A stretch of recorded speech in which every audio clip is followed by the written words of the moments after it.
Bonjour à tous et à toutes. Aujourd'hui, cette vidéo va vous parler du deuil, aussi bien que ce soit la perte, la mort d'un être cher, d'une rupture amoureuse, de la fin d'une union, une perte d'emploi aussi, des accidents qui sont invalidants, des problèmes de santé graves, etc.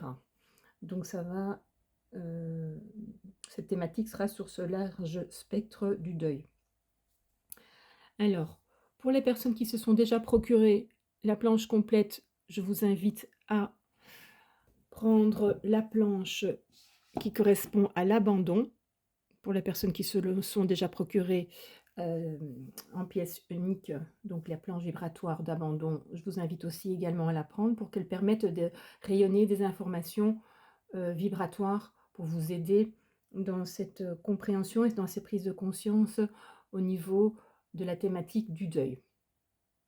Pour les autres personnes, je vous invite à vraiment, vous connecter visuellement et vibratoirement à, cette planche et cette onde de forme qui va permettre de travailler sur, l'attachement.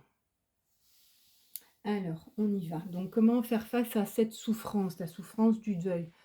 Mais perdre quelqu'un de cher ou quelque chose qui était primordial à votre existence peut en fait être une situation écrasante et il en résulte naturellement une grande souffrance. Même si ce processus de deuil est très subjectif, tout le monde tente de faire face au deuil, à sa manière, en fait. La compréhension de ces étapes, que je vais vous citer après, peut vous aider à élaborer votre chemin au travers de cette douleur émotionnelle, tout en gardant à l'esprit qu'on peut en sortir, on peut en ressortir plus fort, libéré d'une compréhension différente, parce que c'est une problématique aussi d'attachement affectif qui est normal, mais qui peut avoir sous-jacent aussi dans notre système de fonctionnement à la base et qui se révèle à ce moment-là. Il n'y a pas de bon ou de mauvais moyen pour se réconcilier avec la perte. Il n'y a que votre propre façon de surmonter les sentiments de tristesse extrême. Alors, il y a 7 étapes du deuil. La première étape est le choc et le déni. À ce stade, la personne souffre d'un choc à l'annonce de la perte.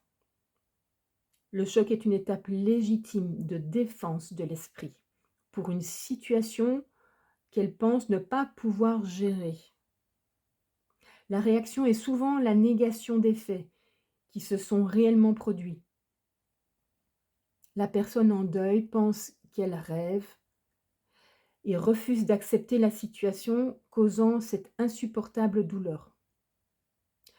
La durée de temps de cette étape ne peut pas être déterminée, ça dépend de chacun. Même des tâches simples et des décisions de base ne peuvent plus être effectuées par une personne qui est en état de choc. Ça, cette étape-là, c'est vraiment le choc et dans le déni de ce qui s'est passé tellement que c'est violent et souffrant. La deuxième étape, c'est la douleur et la culpabilité. À ce stade, en fait, la personne endeuillée se rend compte que la perte est bien réelle. C'est l'étape la plus chaotique et effrayante de la douleur.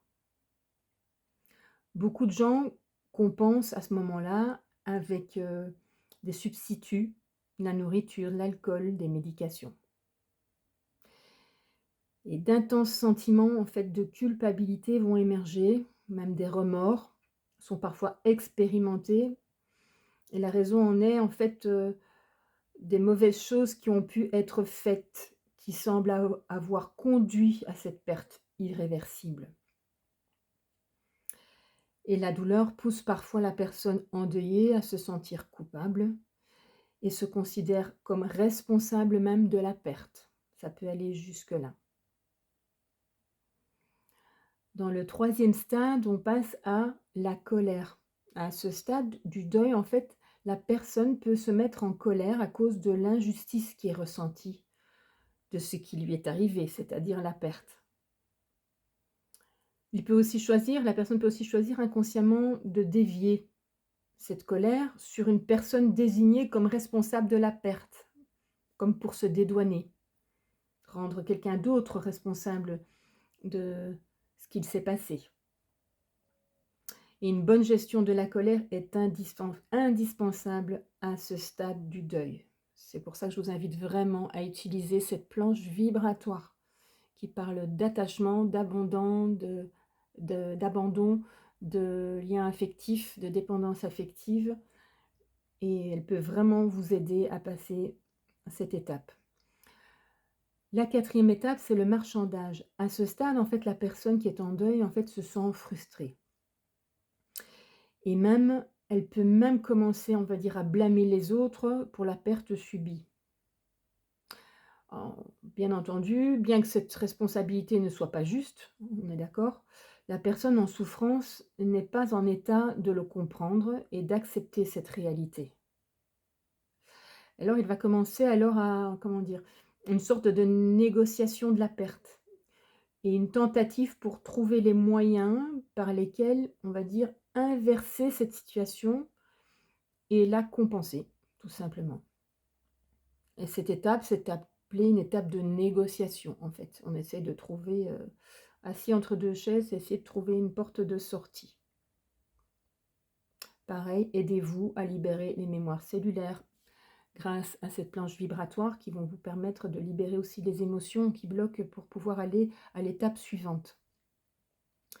L'étape suivante, qui est la cinquième, c'est en fait la dépression et la douleur. Donc en fait, ici, la personne va, comment dire, la personne accepte la perte, mais n'est pas en mesure d'y faire face. On est dans cette étape-là. Dépression, on va dire perte de morale. La personne, en fait, en deuil, est au désespoir. Et elle se comporte passivement, je vais dire. Elle ne voit pas comment atténuer cette immense souffrance et n'arrive plus à vivre normalement le quotidien. Malheureusement, il y a beaucoup, beaucoup de personnes qui s'arrêtent à ce stade-là. C'est pas une question de temps, ça met plus ou moins de temps pour chacun, mais beaucoup de personnes s'arrêtent là. Donc vraiment, je vous invite à soit de vous procurer cette planche pour vraiment vous permettre de passer le cap, ou de choisir l'option de séance énergétique pour vous libérer de ces blocages liés à cette étape-là. Parce que la sixième étape est quand même l'étape de la reconstruction. Donc c'est pas négligeable de pouvoir libérer avant ce qu'il y a pour passer à cette étape-ci, parce qu'il s'agit de la phase de test dans laquelle la personne qui est déprimée, elle va commencer à s'ouvrir à nouveau, enfin, je dirais, aux autres, et va accueillir des activités afin d'échapper à la douleur, certes, encore dans ce temps-là. Mais en fait, c'est l'amorce quand même de la prochaine étape, qui sera la dernière, à savoir l'acceptation et de se réconcilier avec la réalité. Donc c'est une étape super importante, même si c'est une étape pour échapper à la douleur. Et c'est aussi une phase dans laquelle commence le processus de reconstruction. Et la personne qui est en deuil, en fait, cherche des solutions, des moyens pour sortir de sa peine, des moyens de retrouver des nouvelles activités pour sortir vraiment de ce mécanisme de douleur. Donc ça, c'est vraiment une belle étape pour arriver à la dernière, la septième, qui est l'acceptation, c'est-à-dire, c'est le stade où la personne endeuillée accepte totalement la réalité. Et dans l'acceptation de ce qui ne peut être changé, la personne projette une lueur d'espoir. Elle commence à croire en elle-même. La réalité et les faits de la vie sont enfin acceptés et la personne reprend tout simplement le cours de sa vie. Mais cette étape n'est visible que lorsque la personne commence à se comporter normalement et que son travail à la fois professionnel et sa vie personnelle en soit amélioré. C'est juste à ce moment-là qu'on voit vraiment qu'on passe à cette étape-là. La personne qui sort de ce deuil va commencer à nouveau à se mêler concrètement aux autres. Donc ça, c'est les 7 étapes, les 7 phases par lesquelles on passe lorsqu'il y a un deuil. Je vais vous donner maintenant, on va dire, quelques conseils qui vous orientent vers une reprise plus saine de votre vie après cette perte. Donc déjà, pour chaque étape, enclenchez la volonté, la détermination d'utiliser des outils soit planche vibratoire, soit des séances énergétiques vraiment pour vous libérer au niveau émotionnel, pour passer à l'acceptation de tous ces passages de réalité, de faits, de culpabilisation, de mettre, voilà, d'accuser les autres, la faute des autres, etc., etc., et pour accepter la situation. Alors, quelques conseils, on va dire, prenez votre temps, tout simplement. On va dire faire face à la perte exige du temps, c'est une évidence. La perte peut être la mort d'un être cher, comme je vous l'ai dit, une rupture amoureuse, un accident, un problème de santé, une perte d'emploi, un manque de stabilité financière. Ça peut être vraiment beaucoup de choses. Un divorce, un enfant qui part du cocon familial, on le ressent, les personnes le ressentent aussi également souvent comme une perte, hein. Donc parce qu'il y a ce lien affectif, qui a du mal à être coupé et pour que chacun prenne son envol. Et vous pouvez avoir du mal à faire face à la perte, de votre ancien mode de vie avant cette perte. Et quelle que soit la cause de votre souffrance émotionnelle, vous devez passer par la totalité du processus de deuil pour le gérer de façon mature. C'est passage obligé. Passer une étape, ça ne sert à rien, on reviendra en arrière de toute façon pour la revisiter. Le deuxième conseil, c'est, on va dire, ne prenez pas de décision radicale qui puisse modifier votre vie à ce moment-là, en fait. Pendant tout ce temps-là, vous êtes à un stade de grande vulnérabilité, c'est normal. Donc la prise de décision, voilà, qui peut influer sur votre vie entière ou sur celle des autres, les personnes qui vous entourent, doit impérativement être reportée jusqu'à un moment où vous êtes plus sûr que votre pas n'a plus d'incidence, on va dire, sur vos décisions. Un autre conseil, je dirais de partager et aider. C'est aussi un cliché que cela puisse paraître, mais le fait de parler de votre souffrance et des sentiments qui s'y mêlent joue un rôle majeur, on va dire, dans votre rétablissement. On va dire trouver un confident, un ami qui vous écoute, une épaule sur laquelle pleurer. Vous n'avez pas besoin d'être seul dans cette situation. Mais il est normal de pleurer devant des gens, c'est normal. Vos amis, vos proches peuvent comprendre aussi votre détresse.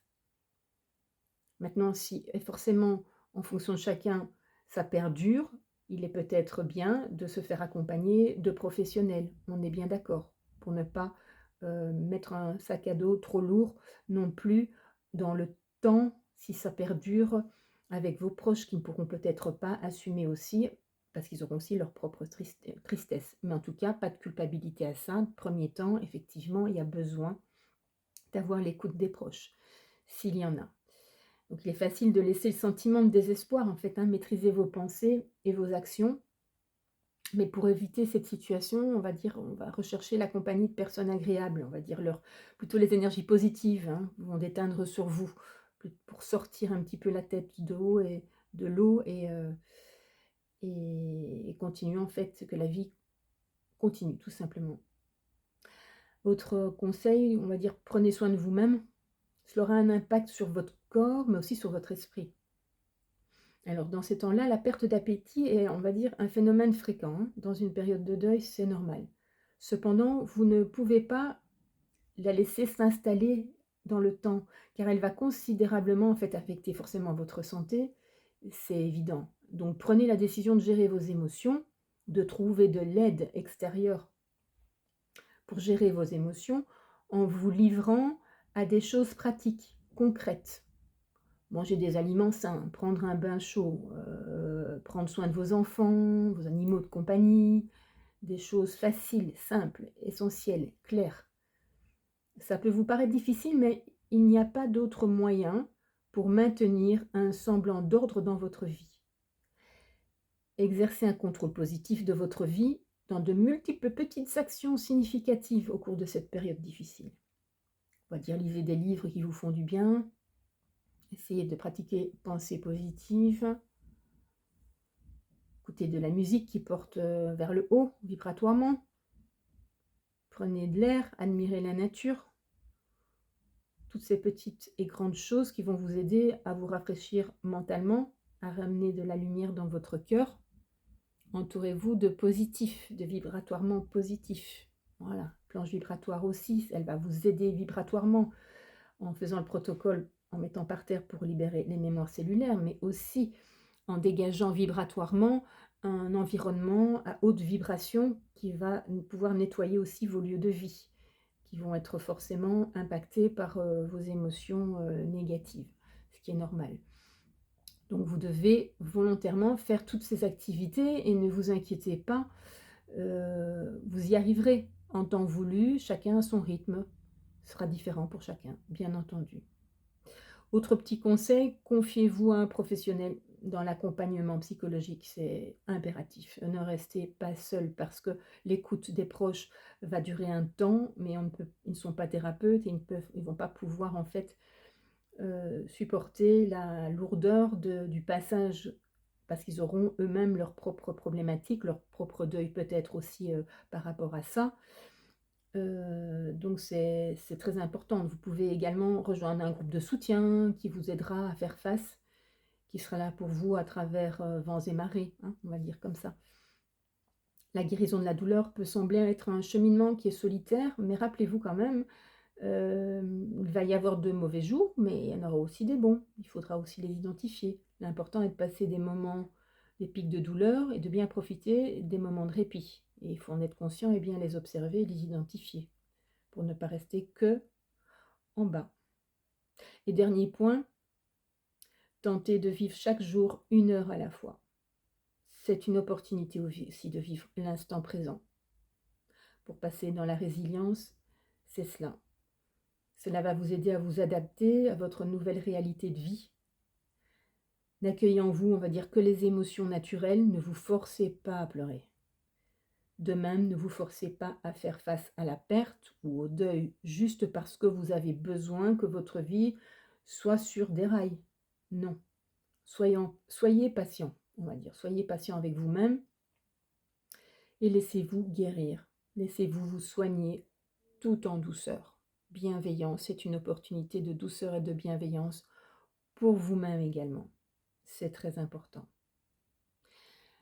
Voilà tout ce que je pouvais en dire par rapport à, on va dire, mon expérience de la confrontation des deuils pour les personnes que j'accompagne. Donc, je vous propose, si vous le souhaitez, donc cette planche vibratoire ici d'abandon qui travaille aussi sur les deuils. Elle est à 20% jusqu'au 21 juin pour permettre justement fête des pères, fête des mères, parce que non seulement elle travaille avec tout un processus de libération des mémoires cellulaires et des mémoires cellulaires au niveau émotionnel, karmique et des lignées familiales, mais surtout elle augmente le niveau vibratoire des lieux et elle rayonne vraiment des vibrations très élevées dans les maisons. Donc au niveau décoratif, c'est de la décoration intelligente qui permet de faire aussi un cadeau intelligent. Donc vous trouverez donc en dessous de la vidéo le code promo pour avoir accès au moins 20%. Et si vous souhaitez être accompagné, mes coordonnées, vous les trouverez également en bas de cette vidéo. Je vous souhaite une belle journée ou une bonne soirée en fonction du moment où vous regardez cette vidéo et on se revoit très vite. À tout bientôt.